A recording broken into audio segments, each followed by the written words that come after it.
Vítám vás, přátelé, u tohoto videa. V tomto videu si povíme o dvou mimozemských rasách a antropologovi, který tvrdí, že UFO, neboli ti, co řídí létající talíře, jsme ve skutečnosti my, lidé z budoucnosti. Tak se pohodlně usaďte a jdeme na to.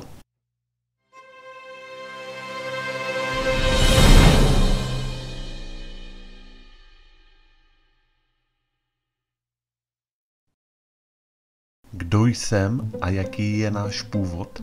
To je jedna z mnoha otázek, které si klademe nejen jako jednotlivci. Existuje mnoho teorií, které tvrdí, že náš původ je mnohem složitější, než si myslíme. Značná část lidí je přesvědčená o tom, že nás vytvořily bytosti na nejvyšší duchovní úrovni. Konkrétně jedna teorie tvrdí, že jimi jsou Ajapliáni z Alpha Centauri, vícenásobné hvězdy. Ajapliáni jsou původem z 8. a 9. hierarchie reality hvězd Alpha Centauri. Reality mimo fyzikální zákony. V našem světě je tato realita známá jako duchovní svět a Ajapliáni jsou bytosti světla. Vyznačují se svou výškou a tenkou, velmi světlou kůží. Jejich hlava je oproti tělu poměrně velká a nemají žádné vlasy ani chlupy. Oči jsou také větších rozměrů, většinou zelené, modré nebo jantarové barvy. Když se objeví na Zemi, tak v podobě hologramů, protože nejsou schopni v našich podmínkách přežít. Jako jediný prostředek komunikace používají telepatii, která využívá naše vibrace, energii a představivost. Říká se, že v dávných dobách žili lidé a Ajapliáni v harmonii a míru. Bylo to v době existence Lemurie a Atlantidy. Když se chaos zmocnil světa a Zemi zmítaly přírodní katastrofy, které nastolily pro člověka temné období, rozhodli se Ajapliáni fyzicky i mentálně oddělit od tohoto světa. Některá náboženství a světové vlády si jsou vědomi existence Ajapliánů. Nejvyšší elita dokonce měla po několik generací přístup k zasvěceným informacím historie těchto bytostí. Má se za to, že členové těchto elit úmyslně utajovali informace, aby získali a upevnili svou moc. Peníze však nejsou skutečnou mocí. To znalost má hodnotu větší než jakékoliv materiální statky.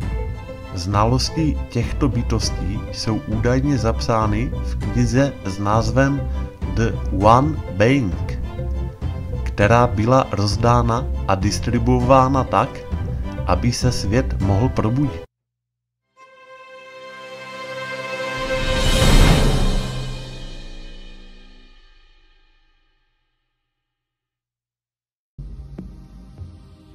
Hyperborejci představují starověký mýtický národ, který žil na severním pólu. Ve většině případů jsou popisováni jako polobozi, kteří jsou velmi moudří. Některé prameny hovoří o tom, že snad ani nebyli z této planety a jejich potomci by mohli být mezi námi ještě dnes. Hyperborea je legendární země, která podle starověkých Řeků ležela na sever od Thrákie, zřejmě až za polárním kruhem. Byla to úžasná vzkvétající země, kde slunce svítilo celý den. Její obyvatelé se pyšnili dlouhověkostí a ostatní národy o nich hovořili jako o polobozích. Vládcem tohoto národa byl samotný bůh Apollon. Hyperborejci byli popsáni mnoha významnými ezoterickými autory, včetně Heleny Blavatské a Rudolfa Steinera. Blavatská napsala, že tuto rasu lze považovat za první předky našich předků, kteří sem přicestovali z planety Jupiter. Svou velikostí údajně připomínali obry. Kůži měli bělounkou jako sníh, blond vlasy a oči modré. Měli vytříbený smysl pro umění, vědu a společenský život, jelikož žili velmi pokojným a harmonickým způsobem. Blavatská také uvádí, že oplývali schopností telepatie. Počátky doby ledové je přinutili migrovat na jih. Založili Atlantidu a postavili chrám zasvěcený Apolónovi v Delfách. Kromě toho odhalili vstup do duté země v Tibetu a Kalifornii. Hyperborejci byli také spojováni s již známou teorií zabývající se krevním faktorem RH negativní. Konspirační teorie tvrdí, že v jejich žilách kolovala právě tato krev a dnešní lidé se stejným typem krve mají být jejich potomky. Nicméně jiná teorie zase tvrdí, že RH negativní mají potomci božstev Anunnaki. Koncept nacistického ezoterismu zase vychází z toho, že Árijci jsou ve skutečnosti potomky Hyperborejců.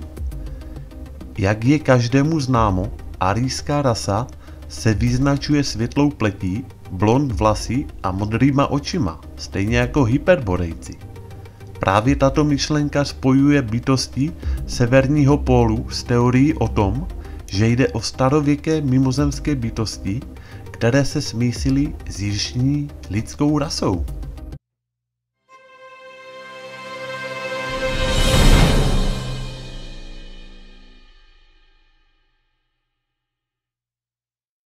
Profesor antropologie Mitchell Masters přichází s velmi zajímavou myšlenkou, které věnoval celou knihu.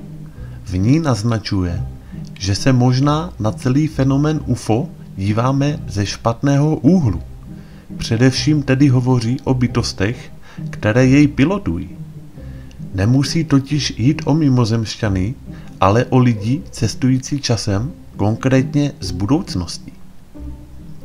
Jak poznamenal sám profesor Technologické univerzity v Montaně pro magazín Space, víme, že jsme tady, víme, že lidé existují, víme, že jsme na této planetě měli dlouhou evoluční historii a víme, že naše technologie bude v budoucnu pokročilejší. Myslím, že nejjednodušší vysvětlení je, že jsme to my, kdo pilotuje UFO. Kniha spojuje známé aspekty naší evoluční historie s tím, co je stále neověřeným aspektem, tedy UFO a mimozemšťané. Antropolog také poukazuje na příběhy blízkého setkání s údajnými mimozemšťany. Obecně jsou popisováni jako dvounohé bytosti bez srsti s velkou hlavou, očima a malým nosem a ústy. V některých případech se dokonce hovoří o jejich schopnosti komunikovat s námi v našem vlastním jazyce. Mají pokročilé technologie, jejíž základem je technologie, kterou známe dnes. Masters dále poznamenal, že jako antropolog, který pracoval a řídil četné archeologické vykopávky v Africe, Francii a ve Spojených státech, si dokáže představit, o kolik víc informací by se mohl dozvědět o naší evoluční historii, kdyby měl technologii, která by jej mohla vrátit do požadované doby. Ostatně jeho domněnka by vysvětlovala fakt, že údajné zprávy o únosech hovoří o tom, jak byly oběti studovány a vyslýchány. V knize dokonce zachází až k možnostem, že v budoucnosti by si lidé mohli zaplatit za to, aby dostali příležitost vrátit se zpět v čase a sledovat svou oblíbenou část historie. A co na tyto domněnky říkají jeho kolegové? No asi nikoho nepřekvapí, že většina vědecké komunity tvrdě nesouhlasí s Mastersem a jeho teorií. Podle nich jde jen o dílo, které má rozpoutat diskuzi mezi nadšenci tohoto fenoménu a skeptiky. Tak, děkuji za pozornost. Komu se video líbilo, tak like. a u dalšího videa naslyšenou.